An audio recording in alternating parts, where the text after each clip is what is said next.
Hotep, I'm Brother Naquan from the Media and Arts Department. Hotep and Brother AZ from the Media and Arts Department and the Athletic Department. Hotep. Yo, so this is the inaugural episode of the Men Up Inc.'s Hotep Television Podcast. This is our inaugural episode. We're going to get a lot better. You're going to see backdrops. We're going to have some special guests. We're going to have people calling in and all of that. But we just getting it started. So we just getting it running, right, eh? Yeah. Hotep Television coming at y'all. You know what I'm saying? Getting into the deep topics. Stuff that people need to hear, not necessarily what you want to hear. Yeah, so a little later on, we're going to be talking about, the shooting of Jake Blake and the civil unrest that followed. But we're going to start off talking about the social distance diplomats and the SD work that we've been doing with Man Up since starting like in early April when we've been combating this coronavirus and getting the information out to our people. Hotep, welcome back, yo.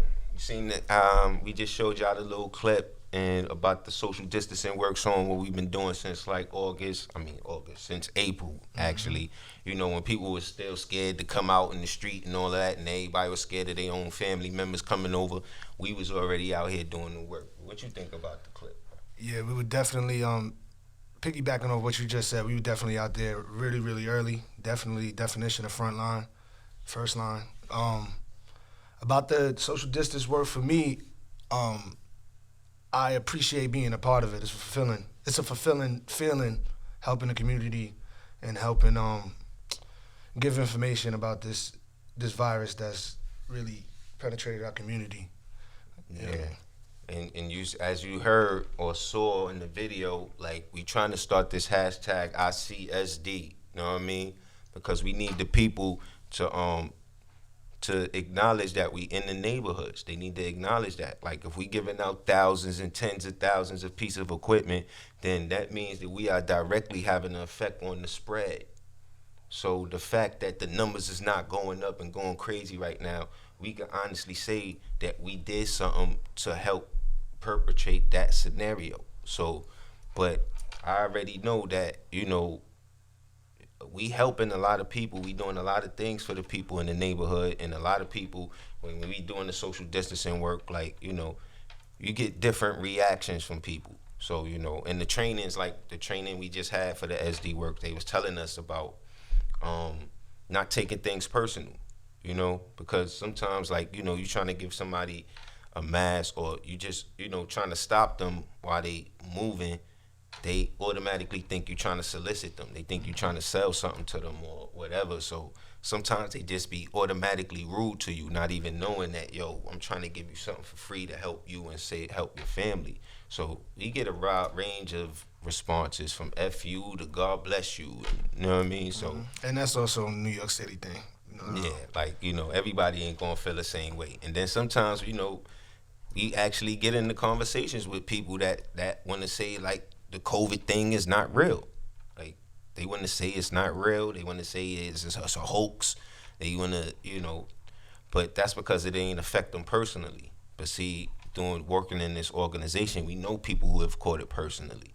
We know people who have died personally. So we know that it's actually real. But just like with anything else, the fact that we don't have that abundance of resources, we don't control a lot of our hospitals and all of that stuff, we can't control how it affects our community once they get in there, right?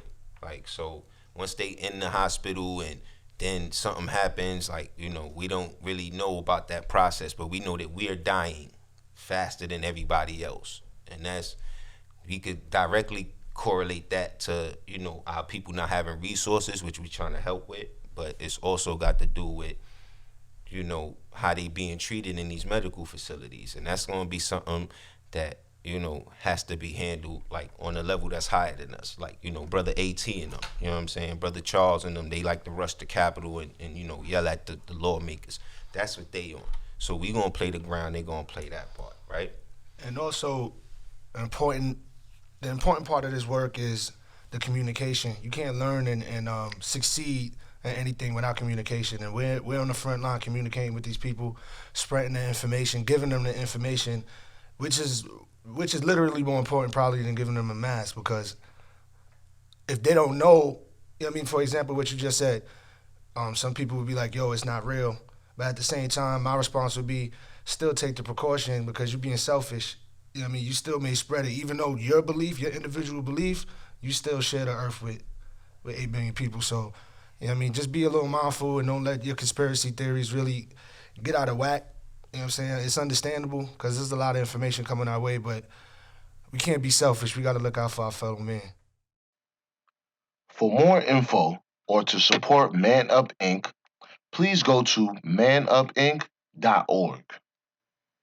This project is supported in part by an award from the National Endowment for the Arts.